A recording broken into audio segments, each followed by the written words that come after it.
Él es el doctor en ciencia política, no solamente de la Universidad de Roma, sino de la Central de Venezuela, miembro del Centro de Relaciones Internacionales de la Universidad de Harvard. Ha sido ministro de Justicia y ha sido embajador en Guyana, en Guatemala, en Suecia. Es un excelente escritor, tiene varios libros, por cierto, y un excelente analista. ¿Y quién mejor para hablarnos de Guyana y el problema con Guyana que él, Sadio Gavarini di Turno? Como verán, su origen italiano no lo puede ocultar con ese apellido. Eh, Guyana de repente, el Esequibo de repente, todo el mundo está hablando de eso, siguiendo entonces las pautas del régimen. Hay, por cierto, un artículo que empieza así, que creo que se llama Venezuela entraría en guerra con Guyana. Nuestro gobierno vive un momento difícil, el conflicto con Guyana cada día es más complejo, los vecinos responden como si el nuestro fuese invasor, al mismo tiempo que CARICOM los apoya y empresas petroleras del mundo insisten en explotar aguas exclusivas de nuestra territorialidad. Sin documento histórico alguno que acrediten como propietario a esa tierra rica en recursos y la cual formó parte de la Capitanía General de Venezuela. Así empieza este artículo escrito por Aristóteles Soto, un periodista maracucho, licenciado en educación, abogado y locutor. Eso es una de las cosas. Tengo aquí los puntos de vista de Guyana, punto por punto. Es interesante saber qué es lo que ellos piensan, porque para conocer realmente y para defender a Venezuela y sus intereses, hay que conocer qué piensa el vecino y en una discusión no solamente hablar de consignas que nos dicen los dirigentes políticos, sino saber exactamente qué es lo que estamos diciendo. Y para eso le damos la bienvenida a Sabio Garavini. ¿Cómo está? Hola, Napoleón, gusto en verte y un saludo a todos los que nos ven y escuchan. Bueno, la Asamblea Nacional de Guyana presentó una moción hace un par de días apenas, la semana pasada, donde rechaza cualquier forma de diálogo con Venezuela sobre la controversia de la frontera al margen de la Corte Internacional de Justicia. Le voy a leer cada punto una vez y usted responde, por favor, sobre eso, a ver qué tenemos que decir nosotros, ¿ok? Dice lo siguiente, considerando que el laudo arbitral de un tribunal arbitral constituido conforme al Tratado de Arbitraje firmado en Washington el 2 de febrero de 1897 determinó la línea fronteriza entre la colonia de la Guayana Británica y los Estados Unidos de Venezuela en 1899. ¿Es eso cierto? Sí, claro, el arbitraje se hizo en 1899 basado en el Tratado de 1897. Ok, pero allí se habló de la línea fronteriza entre la Guyana Británica y Venezuela. No, claro, o sea, el arbitraje definió la frontera en ese momento.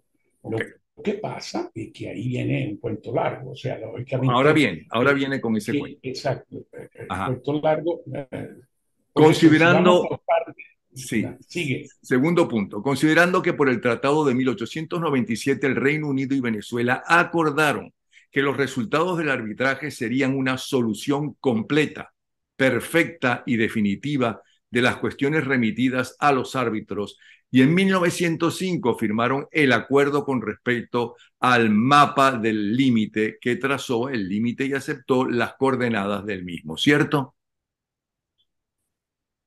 Sí, eso es digamos, el arbitraje terminó a favor de la Gran Bretaña. El problema de fondo es cómo. Recordemos que la Gran Bretaña era el imperio más importante del mundo en ese momento. Estamos hablando del fin de la era victoriana. Y habían descubierto el oro en la zona, el crecimiento, o sea, vamos a decir que en la parte histórica, te repito, es bastante larga. En 1800 había habido ya debates anteriores al laudo entre Venezuela y el reino, la Gran Bretaña. Había habido hasta un diplomático venezolano, Alejo Fortique, que en 1800, entre 1845 y 1850 logró un acuerdo que, de paso, con Lord Aberdeen, que era el primer ministro en esa época, en una frontera, en un nivel, vamos a decir, que no hubiese dado casi un tercio o más, dos tercios, cerca de la mitad de lo que ahora es el territorio Esequibo. Llegó a Venezuela y en Venezuela le dijeron que no. Entonces, los ingleses, mientras tanto, seguían avanzando. O sea, es una zona totalmente despoblada, seguían descubriendo oro y hasta geopolíticamente la Gran Bretaña estaba interesada en su máxima aspiración a llegar al río Orinoco. Ok, El, seguimos entonces. el, Seguimos entonces. Lo que piensa Guyana y en lo que ha planteado en esta discusión, en este tratado. Sigue así. Considerando que durante más de 6 décadas la frontera fue reconocida, aceptada y respetada internacionalmente por Venezuela, Guyana y la comunidad internacional como la frontera terrestre entre los dos estados, que la República Bolivariana de Venezuela buscó arbitraria y unilateralmente desde 1962 impugnar el laudo arbitral de 1899, dando lugar así a una controversia sobre la validez del laudo. Bueno, que de nuevo, Venezuela siempre consideró el laudo una injusticia, que era evidentemente una maniobra política. El laudo fue, el voto fundamental era de un ruso, que era un Frederick Martens, y dos británicos, dos norteamericanos que no representaban, porque Inglaterra en esa época éramos un país semibárbaro, en la cual había guerras civiles, en la cual recuerda que cuando el laudo desde el 99 se dio en octubre no había presidente, porque en ese momento Cipriano Castro estaba llegando y el presidente en funciones estaba yendo. Ok, pero toda esa cosa Entonces, que está diciendo, lo que quiero ajá, decir que hay una gran injusticia, pero fue un laudo que el ruso impuso, el voto ruso, que de acuerdo con los ingleses le impuso a los norteamericanos porque le dijo, todos lo sabemos por documentos posteriores, le dijo, o aceptan esta línea o entonces yo voto con los británicos 3-2 en una línea peor, o sea, que ya prácticamente cerca del Orinoco. ok, pero todo eso Digamos, que ha explicado es válido en esta discusión, en este momento en que mira, Venezuela, por desde el punto eso de vista económico y político, tiene todas las de perder. es Económico, que, por la cantidad de empresas e industrias que es, de petróleo que están interesadas y algunas de las cuales ya están funcionando en ese espacio. Además, porque se espera que Guyana sea el país de mayor crecimiento en el mundo del mundo entero gracias a esto. Y ya lo político, fue, porque está en contra los principales países de Occidente, está en contra los países y las islas del Caribe, está en contra Cuba como siempre ha estado en contra. Entonces, todo esto que acaba de decir es válido en esta discusión. es que eso, por eso te digo, esa es historia. El problema que hay que entender que a partir de la reactivación de la reclamación venezolana en el año 62, que Ujú. se hace, ¿por qué? Porque Inglaterra estaba a punto de darle la independencia a los países grandes del Caribe. Le iba a dar y se la dio a Trinidad y se la dio a Jamaica. Le tocaba a Guyana. Efectivamente se iniciaron las negociaciones con la Gran Bretaña y con el gobierno autónomo de Guyana de esa época y se llega al Acuerdo de Ginebra. Por eso es tan importante que desde ese momento del 66 para acá, el único documento, el único, digamos, el único, desde el punto de vista jurídico, lo único que vale es el Acuerdo de Ginebra. Ok, Ahora, ahí empieza un problema de otro problema de fondo, que el Acuerdo de Ginebra habla de que hay que buscar unas soluciones satisfactorias para el arreglo práctico de la controversia, pero también dice en segunda parte, basado por la contención venezolana de que el laudo del 1899 es nulo e írrito, que era la posición venezolana, por todas las razones que te conté. Entonces, ahí empieza un debate de sordos desde ese momento del 66 para adelante. Venezuela diciendo que el objeto del Acuerdo de Ginebra era una negociación diplomática para encontrar una solución práctica al tema. Los guyaneses, en cambio, dicen, no, no, no, antes de hablar de eso, me tienes que demostrar que el laudo es nulo y por lo tanto pido ya en el 66 de ir a la Corte Internacional de Justicia. Y Venezuela siempre la había rechazado, ok, siempre pero la vamos por había partes, ya va, porque nos estamos adelantando a los considerandos de Guyana. Y la idea es que Sí, pero el conteste. problema es que los considerandos de Guyana te llevan por la parte histórica y vamos a estar hasta mañana elucidando la parte histórica.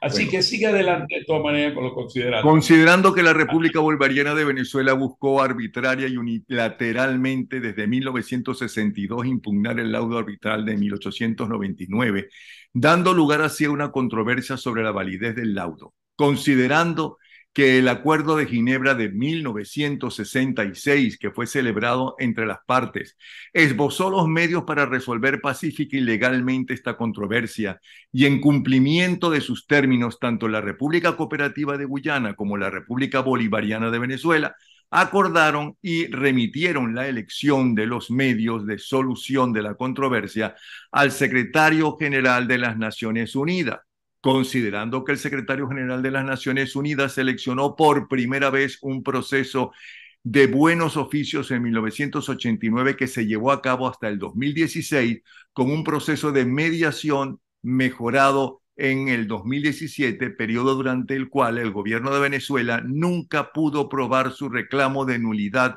del acuerdo de 1899, laudo arbitral, sino que se embarcó en un patrón de intimidación, amenaza, agresión económica y neocolonialismo contra Guyana, utilizando su poder militar, económico y político superior para tratar de debilitar y obligar a Guyana a aceptar la anulación del laudo arbitral de 1899. ¿Qué responde usted a eso? Bueno, párate ahí porque si no, no, esto dijiste ya demasiadas cosas. O sea, precisamente Guyana, desde que empiezan las negociaciones en el 66, dice que el Acuerdo de Ginebra, lo que el objeto es dilucidar si el laudo es nulo o no. Nosotros, en cambio, Venezuela, por todos esos años, decíamos no. El Acuerdo de Ginebra dice que hay que buscar una solución práctica y satisfactoria para ambas partes. Entonces, o sea, una solución diplomática. Entonces, allí está la primera, digamos, mentira en el sentido de que Guyana dice que el objeto del acuerdo era dilucidar la validez o invalidez del laudo. Y Pero lo que, está escrito allí que que la salida es la solución diplomática. bueno, lo dice el acuerdo de Ginebra, dice que hay que buscar soluciones satisfactorias para el arreglo práctico de la controversia. Ok. Pero deja una segunda frase que dice la controversia basada en la contención venezolana de que el laudo es nulo.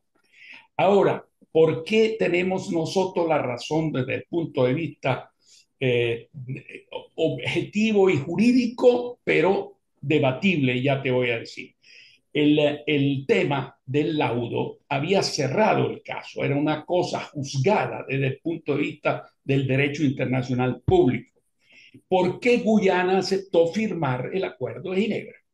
No necesitaba firmar nada para ir a la Corte Internacional de Justicia.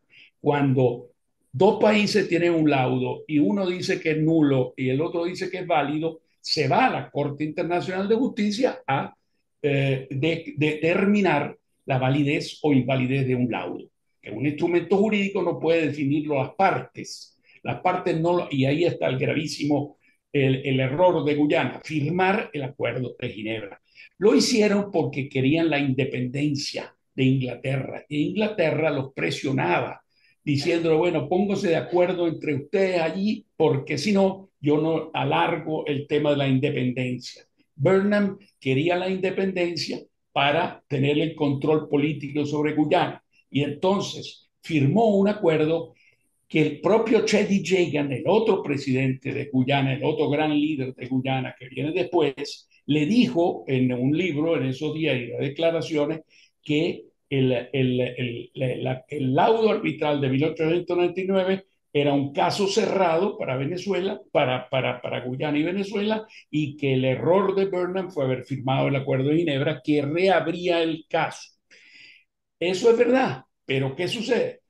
Que todas las negociaciones bilaterales fueron infructuosas durante todos esos años que se negoció bilateralmente, porque Guyana se limitaba a decir, no, no, no, yo quiero saber, me tienen que demostrar que el laudo es nulo antes de hablar de soluciones. Dicho entre nos, es verdad hasta cierto punto, porque en 1977 los guyaneses en privado le dieron a Isidro Morales Paul unas líneas factibles, o sea, posibles, de una solución práctica, que iban alrededor de 9.000, 15.000 kilómetros cuadrados sobre la costa del Esequibo, que por cierto, viéndolo ahora, posiblemente hubiese sido no una mala decisión aceptarla.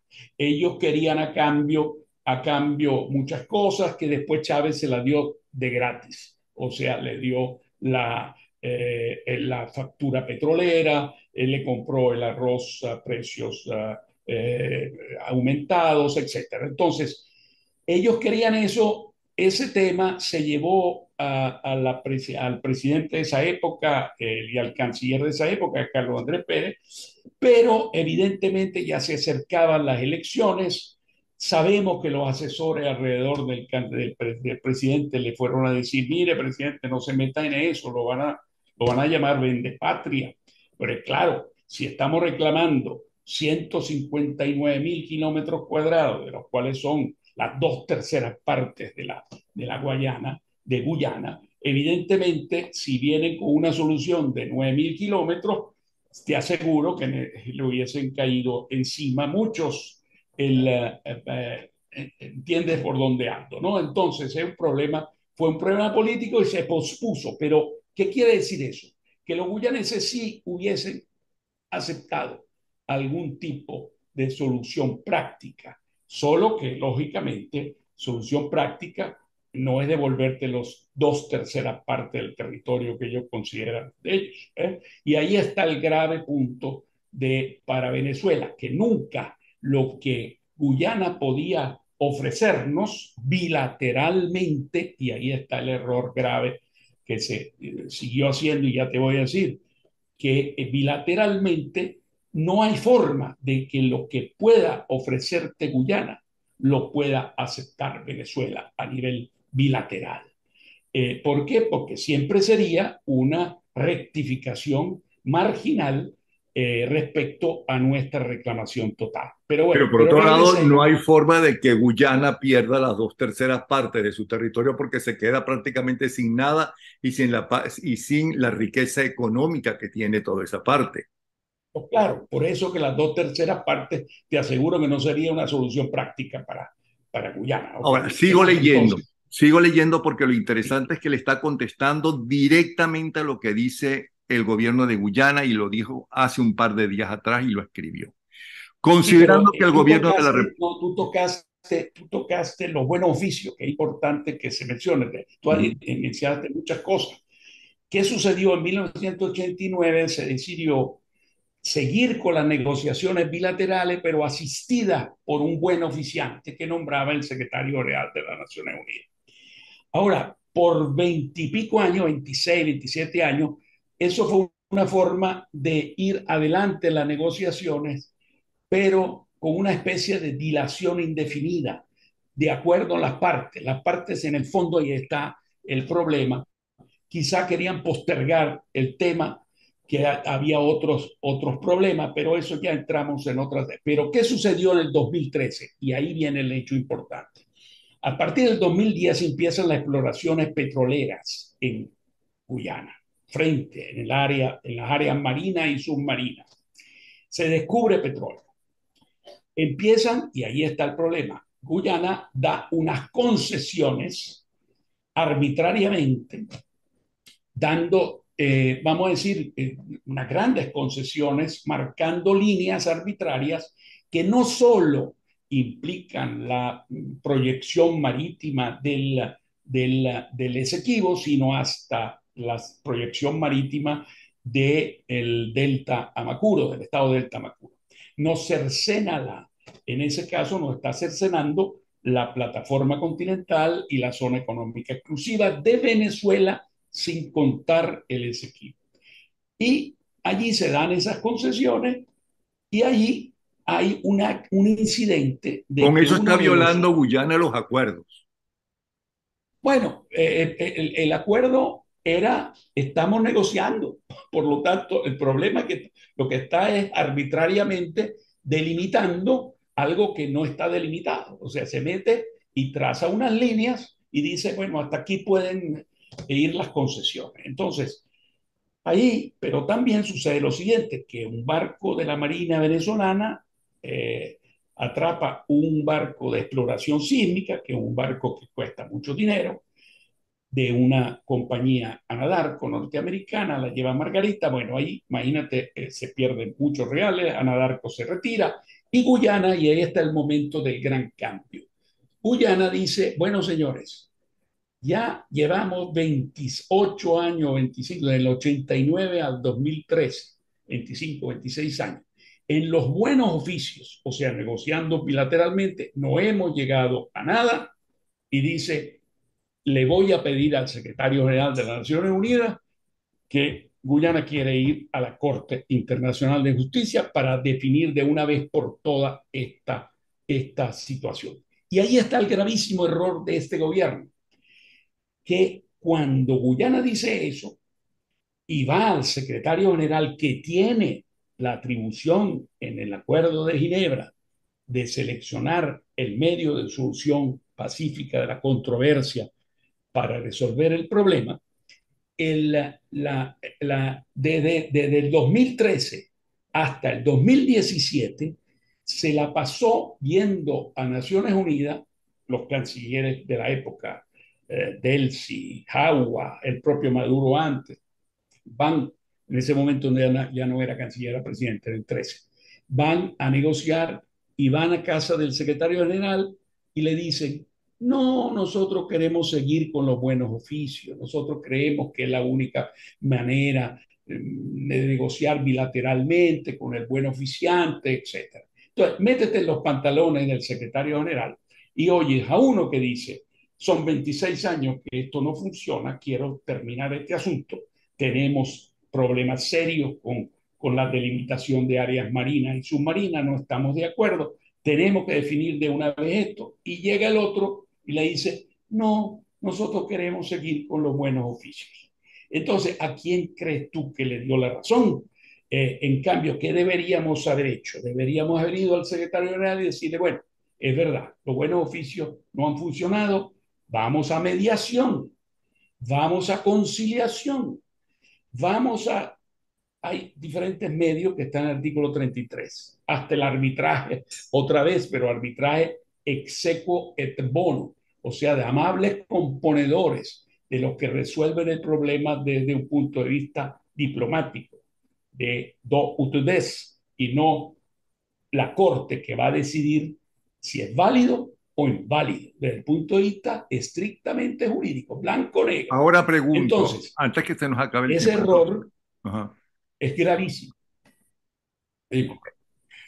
Pero, ¿por qué entonces tengo otro considerando? Considerando que el gobierno de República Cooperativa de Guyana siempre se ha basado en el derecho y justicia internacionales y en el apoyo de sus socios internacionales, incluidos la Commonwealth, la Organización de Estados Americanos y la Comunidad del Caribe, y a sus socios y amigos bilaterales para asegurar su soberanía e integridad territorial y poder resistir al ataque continuo y sistemático del gobierno de Venezuela en relación con su reclamo ilegal e injusto de más de 2/3 del territorio de Guyana, y considerando que la República Cooperativa de Guyana, a pesar de la agresión de Venezuela, siempre ha acatado los estrictos términos del Acuerdo de Ginebra, en cumplimiento del cual y en necesidad de un respiro invitó al secretario general de las Naciones Unidas a remitir el asunto del reclamo venezolano de nulidad del laudo arbitral de 1899 a la Corte Internacional de Justicia, de la que son miembros tanto la República Cooperativa de Guyana como la República Bolivariana de Venezuela. Bueno, es precisamente lo que te dije. ¿Qué sucedió? Que al secretario general, no uno, sino dos, Ban Ki-moon y después Guterres, estuvieron de acuerdo con el último buen oficiante, Dag Nylander, el noruego, en llevar el tema a la Corte Internacional de Justicia. Entonces Venezuela respondió diciendo que no reconocía, o sea, que la Corte no tenía jurisdicción sobre el tema. Pero desgraciadamente la Corte Internacional de Justicia tiene el derecho de decidir si tiene o no la jurisdicción sobre el tema. Y decidió que la tenía, que tenía la jurisdicción. Entonces Venezuela empezó a participar en el proceso, y esto es muy importante para que entiendan lo que está pasando ahora con el referéndum. Decidió participar, o sea, fue a la Corte, nombró un agente del Estado, o sea, una persona que defiende el caso ante la Corte, presentó un recurso de inadmisibilidad, o sea, una forma de ver cómo hacer para que la Corte modificara su posición y no admitiera la demanda de Guyana. Pero lo que hay que entender es que inicia el proceso, participa en la Corte y además nombra una cosa que se llama el juez ad hoc. Un juez ad hoc es que cada parte de un caso ante la Corte puede nombrar un juez propio, otro afuera de los 15. Bueno, lo nombró. ¿Qué quiere decir eso? Que estamos en el proceso de la Corte Internacional de Justicia. Y entonces lo sensato, lo razonable, lo inteligente, lo responsable es prepararse con los mejores juristas nacionales e internacionales y expertos en la materia y presentarnos y defender nuestro caso ante la Corte del por qué pensamos que el laudo es nulo e viento. Eso es la forma responsable. Lo que pasa es que en el gobierno se activó un sector que se ha fortalecido últimamente y que está alegando que no, que hay que manejar la narrativa antiimperialista ideológica y empezar a acusar a Guyana de ser títere de la Exxon. Curiosamente, se le olvida que los socios de la Exxon, tú sabes que la famosa es una sociedad en la cual el 45% lo tiene la Exxon, el 25% lo tiene la China National Offshore Oil Organization, o sea, la compañía nacional estatal china. No se le ocurre decir a este gobierno que son títeres de la China, ¿no? Y el otro 35% lo tiene la Chevron. La Chevron es la única compañía norteamericana que trabaja aquí en Venezuela. Tampoco esa se menciona. Curiosamente, Chevron y los chinos tienen la mayoría, tienen el 55%, pero el gobierno ataca solo a la Exxon. La Exxon es la que tiene de títeres y además acusa no solamente al gobierno, que es lo más grave todavía, acusa a la Corte Internacional de Justicia de ser títeres o a sueldo de la Exxon. Entonces te puedes imaginar la simpatía que vamos a tener nosotros en la Corte. ¿Y por qué es gravísimo? Porque aún después que se solucione el problema del territorio esequibo, o sea, si el laudo es nulo o no, deberemos ir a la Corte otra vez para delimitar las áreas marinas y submarinas, porque esas no están definidas en el laudo. El laudo es solamente la tierra. Sí. En esa época no existía eso de la zona económica exclusiva ni nada de eso. Y entonces te puedes imaginar el enfrentamiento. Ahora, las acusaciones de Guyana que estaba mencionando ahí, que nosotros somos los colonialistas, no, ahí sí es verdad que no tiene nada que ver, porque todo lo contrario. Chávez le dio la factura petrolera, le dio todo el apoyo durante todos esos años. Hemos sido más bien cooperantes con Guyana en Bueno, pero muchas eso es el cosas. gobierno de Chávez y compañía, pero porque es obvio que Fidel Castro desde siempre ha dado declaraciones públicas a favor de Guyana y en contra de Venezuela. Pero lo que no Bueno, entiendo eso, es esta pelea que es contra la posición cubana, pero también contra la posición de las islas del Caribe, que por el petróleo venezolano defienden a Venezuela, a la dictadura venezolana en las Naciones Unidas, en las votaciones. O sea que se están ganando un vea, montón de enemigos gratuitos. no, pero recuerda una cosa, CARICOM siempre estaba a favor de Guyana porque Guyana es un Sí. miembro de CARICOM. Ujú. Eso, eso no ha habido que Venezuela coopere y le dé plata, bueno, eso es otro asunto, pero ellos siempre han apoyado. El Commonwealth siempre ha apoyado a Guyana y el Cuba siempre ha apoyado a Guyana desde temprano. El problema ahora es que toda la comunidad internacional, la OEA, el Canadá, todos están a favor, no de Guyana, están a favor de que la solución sea vía la vía pacífica a través de la Corte Internacional de Justicia. Porque desgraciadamente deberíamos haber evitado de ir a la Corte, pero una vez que estamos, ahí no hay tutía. Aún si no salimos ahora, ¿sabes lo que va a suceder? Sí. Bueno, que no solo somos los enemigos, los malos de la película, sino que a la Corte va a seguir el proceso y dentro de un par de años va a decidir, y te imaginas cómo va a decidir Ok. si Venezuela no sigue el proceso. Nos queda 4 minutos y no hemos terminado en los Ok. considerandos de Guyana. Sí, que era Considerando que el la... gobierno de la República Bolivariana de Venezuela el 21 de septiembre del 2023 decidió realizar un referéndum el 3 de diciembre del 2023, donde planteará a su población 5 preguntas relacionadas con la controversia entre los dos estados, incluyendo si los ciudadanos están de acuerdo con la posición histórica de Venezuela de no reconocer la competencia de la Corte Internacional de Justicia para resolver la controversia sobre el territorio de la Guayana Esequiba, pregunta tercera.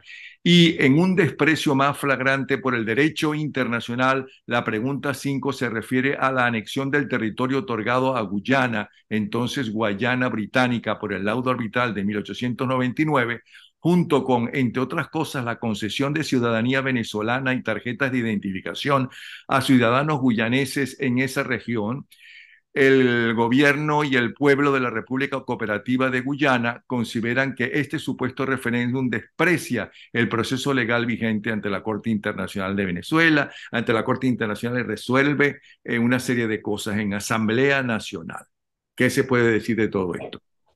Nada, que ya te había anticipado. ¿Qué pasa? Ellos dicen ahora que la pregunta tercera, si bien me acuerdo, es la demostración de que Venezuela se quiere salir de la Corte, porque ya estamos en la Corte, por eso esa pregunta está fuera de línea, por eso toda la comunidad internacional la va a criticar, porque ya estamos dentro de la Corte y ahora es cuando le estamos pidiendo al país, mire, ¿usted está de acuerdo que nosotros desconozcamos la jurisdicción de la Corte para resolver ese problema? En todo caso, ¿por qué no lo hicieron antes? Eso es un primer punto. Y segundo, el último, el quinto, es lógico, evidentemente, va a ser también muy criticado a nivel internacional, porque evidentemente el decidir que lo que es una zona en disputa que está en la Corte Internacional se transforme de una vez en el Estado venezolano, Guayana Esequiba,